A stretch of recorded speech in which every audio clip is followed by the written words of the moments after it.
Living in Turkey is awesome, but as a German there are so many things that are different or even make no sense to me. And here is my first part of things that are different in Turkey versus Germany. Not better, not worse. Here I have 18 things that are just different than I was used to it in Germany. Not better, not worse, just different. I'm here in Istanbul, feel super uncomfortable because people are watching me. Okay, let's do this. Okay, so the first thing that I have here is subtitles in cinema. It might be super normal to most of the people in the world, but in Germany it is not very usual to have subtitles in the cinema. So when I grew up, I went to the cinema as a kid. I've never seen subtitles in cinema. When I came to Turkey, the first time I went to the movies here, there were subtitles, and the movie was not in Turkish, it was actually in the original language. They put Turkish subtitles. That was something new to me. Never experienced this in Germany. Let's see what is next on the list. Man-only cafes. Yes, I think that's a big one. Living in Turkey, it's definitely a man-dominated culture, and for me it was just super weird to find cafes where it wouldn't be normal for a woman to join them. That was kind of confusing to me because in Germany you just don't think about, am I allowed to go in there? Is it weird if I go in there? Will like men look at me? We just don't have it. Okay. Kitty. I think it's a big deal, men-only cafes. It has a big meaning in Turkish culture. Back in the days it was very important for men to socialize, to have a man-only place. Totally understand this. I wish there were women-only cafes as well. Maybe in the future. Fits very well, the call of prayer, and this is definitely something that I've never heard before in my life, before I came to Turkey. And something that we should all know about the call of prayer is that whenever the muezzin is calling, that you should turn off the music. So if you're playing music in your car, at home, wherever, turn off the music, it's more respectful. For me as a German who didn't grow up with the call of prayer, in the beginning it was something very magical to me. I loved hearing the call of prayer. I loved getting woken up by it, waking up at 5 a.m. just to listen to the call of prayer. Especially when I was in Şanlıurfa last weekend, the call of prayer, 5 a.m. It sounded like a song. It was so magical. Oh yes, that's a very big topic. Döner. Döner in Germany is probably the most popular fast food that you can find. You can find it in every small village, big cities, everywhere. And the döner is actually very different in Germany than here in Turkey. So when I arrived in Turkey and I had a döner for the first time, I was shocked. I was like, this is not the döner sandwich that I know from Germany, and I always thought that the döner sandwich that I know in Germany is actually the same in Turkey, but it's absolutely different. Okay, there's a cat going crazy. Emerson. So the German döner was actually brought by Turkish guest workers in the early 70s to Germany, and they developed the Turkish döner to a German version of the Turkish döner. So it became a German döner sandwich where you have lots of vegetables, greens and different kind of sauces. So it's very popular in Germany. People love it. There are also different variations. You can even put feta cheese inside or potato, veggies, everything that comes to your mind, lemon and so on. So when I came to Turkey, I had a döner for the first time in my life. It was basically a dürüm with the meat, some French fries and turşu. That's it.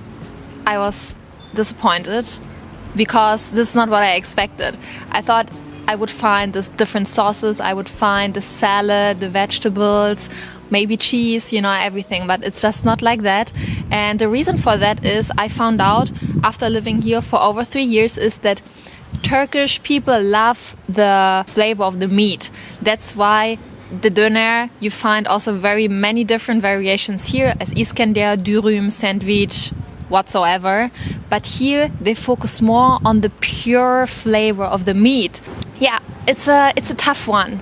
As a German, I really miss the German döner sandwich. I think it's just, I love it. But I also got used to the Turkish döner, dürüm, and sandwich. Apartments have a name. Oh yes, this is true. I was so confused for the first time when I had to write down my address here in Turkey, and I had to write down so many things. The name of the mahalle, the name of my apartment, the number of the floor where I'm living in, so many things. We don't write this down in Germany. So in Germany, when you write down your address, you just write down your name, the street where you're living in, and the street number. And the city, of course, but that's it. So here in Turkey, you write so many things.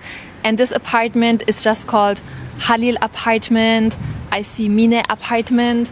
Like all these apartments have signs with their names. And I think this is something very cute. It gives the house kind of a personality, but so different than we know this in Germany. I've written down here Tekel Bakkal supermarket. Yes, it's true. Here in Turkey, we have so many different kind of supermarkets where you can different kind of products. So if you want to buy alcohol, you have to go to a tekel. A tekel is basically a place where they are allowed, they have a license to sell the alcohol. If you go to a bakkal, you will probably not find alcohol there, but you'll find all other kind of groceries there. And in a big supermarket, they have both. They have everything you need, also alcohol. Sometimes they do have alcohol, sometimes they don't. But here, definitely the tekel are special places where you can buy alcohol. Yogurt. Oh my god, yogurt is a very big thing here in Turkey. I didn't know before that you can combine yogurt with so many things. Here they eat yogurt with meat. They even drink yogurt as a soup. We have the yayla çorbası. We have so many dishes here that you can combine with yogurt, like Iskender. In Germany, yogurt is more like a dessert, so you don't really have it as a main dish. So this was something so unusual for me when I first came here and explored the Turkish cuisine. The basket tradition for deliveries. Oh yes, I think this is also something very unusual and uncommon in Germany. Here in Turkey, if you are an elderly person or you live on the top floor of your apartment, it's very common that you have a basket in your home, and whenever you hear someone calling on the street or you have someone going down to the supermarket, that you just throw the basket down there and you can put your shopping list in there, or you can tell the guy who's selling the potatoes how many potatoes you want to have, put the money in there, and then he will put the potatoes in the basket and you just get it up there. I think it's very smart, and it's still very common here in Turkey. I just saw it on my way here, so this is definitely something where I realize it's a different culture. Living in the basement. Yes, this is definitely something very common for Istanbul. I'm not sure about the other cities, but when you walk in the big city, you will see that most houses have apartments in the basement. And these basement apartments also have windows that are just on the ground floor. In Germany, I don't think that we have windows in our basement apartments. So here it's just so common to have a basement apartment and people living there with windows right on the ground of the street. Pillows are smaller here and blankets are bigger. Up until now, it really frustrates me because I still have like covers for my blankets from Germany, especially pillow covers. And the pillow covers from Germany are just too big for the pillows here. Like the first time I was here, like, this pillow is so small. How am I able to feel comfortable with this? But like everything in life, you will get used to it. And one thing that I really love is that the blankets, in contrast to that, are way bigger here. So the blankets here for one person start at 155 centimeters. In Germany, they are only 135 centimeters. So it's like a 20 centimeter difference. And I love this because I love to have big blanket, and whenever I go back to Germany, I'm like, oh my god, how can they sleep with this tiny blankets? Yeah, it's just different. Bitter chai. In Germany, we don't really have a big tea culture. So when we drink tea, we usually drink like fruit kind of teas, or we add sugar to it. But here in Turkey, chai is chai. chai belongs to the daily life, and especially black tea. In Germany, I would say black tea is not very common. We don't really like to drink just black tea.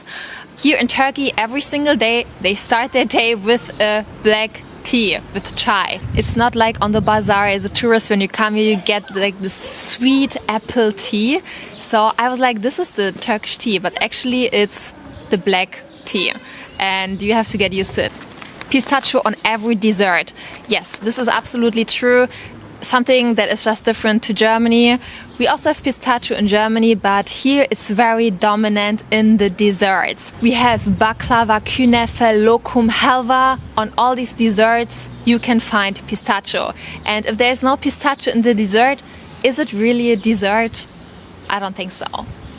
Pistachio, super important in Turkish cuisine. Cardboard police cars. I remember the first time when I was driving in Turkey and I saw a cardboard police car from the distance. I was like, oh no, this is a real police car. So when you get closer, you realize it's not actually a real police car, but it just looks so real when you've seen it for the first time. And still, after 3 years living here, I still get confused when I see the cardboard police cars. I've never seen this in Germany, and I think it is kind of smart to put this there. It's very effective for new drivers. Not so sure about the drivers that know where these cardboards are, but it's definitely a very cost-effective way of making sure the speed limit is respected. The color of sausages. Okay, this is just a small one, but in Germany we have lots of different kind of sausages, but there is one sausage that we do not have in Germany, and that's like a very red colored sausage. And here in Turkey I mostly see like these red colored sausages. It's just so weird looking to me. I'm actually a bit afraid of trying these sausages because this red color looks just so unnatural to me. In Germany we have, to me, it's a more natural color. For Turks it might be unnatural, I don't know, but the sausages colors here, I'm afraid of the sausages. French fries for breakfast. Breakfast in Turkey is amazing. They have so many different things for breakfast, especially tomatoes, cheese, cucumbers, olives, and so on. Super healthy breakfast, but they have French fries. I don't get it. Why do you eat French fries for breakfast? It's not a breakfast dish. It's like a side dish for your lunch or for your dinner. But for breakfast, really? I don't get it. One sentence can be one word. Oh yes, the Turkish language is definitely very different from European languages. You can form a whole sentence and in the end it will just be one word. For example, saying Berlinliyim means I'm from Berlin. So instead of using 3 words, or in German, ich bin aus Berlin, 4 words, in Turkish it's only 1 word, Berlinliyim. And I think this is super interesting. It makes learning Turkish so much fun. I think it's a very interesting concept. It makes your brain work in different ways, and I really love this about the Turkish language. Paying the postman. So this is something that was super weird to me when I came to Turkey, because in Germany the postman is just a postman. He delivers your package and that's his job. But here in Turkey the postman has so many different duties, like he has to make sure you are paying the taxes, he has to make sure that you're even paying the product. So sometimes you can choose when you are checking out and ordering something online, paying cash to the postman. And I think this is very inclusive for people who maybe don't have a bank account, or for people who prefer to pay cash. It's definitely a very good way to offer different payment options. Okay, no toast machines, just sandwich makers. This was so confusing to me when I came to Turkey, because in Germany it's very common to have a toast machine, and a toast machine is in every single German household. But here in Turkey I've probably never ever seen a toast machine. You just see these sandwich makers and they basically use it as a toast machine, but they also use it to cook their meat. They use it for basically everything. Toast machines. I need a toast machine. Also, it's just not common here. Water is sıcak or soğuk versus sparkling water in Germany. Yes. Here in Turkey, when you order water, they will probably ask you, do you want this cold or warm? And in Germany, they will not ask you this question. They will just ask you mit Sprudel oder ohne. So they will ask you, do you want sparkling water or not? I really miss sparkling water. Here in Turkey, they have sparkling water in like these small bottles. It feels like more fancy to drink sparkling water. Here it's also more expensive than normal water. In Germany, it's the same price. So I feel like if you drink sparkling water here, it's like a luxury kind of water to drink. Yeah, it's very different than in Germany, as it's just equal to normal water. Kitty, yapıyorsun? I believe that this list could go on forever and ever, and also there are so many other things for other foreigners from other countries probably, but for me these are the main things that are just so different for me than in Germany, not worse, not better.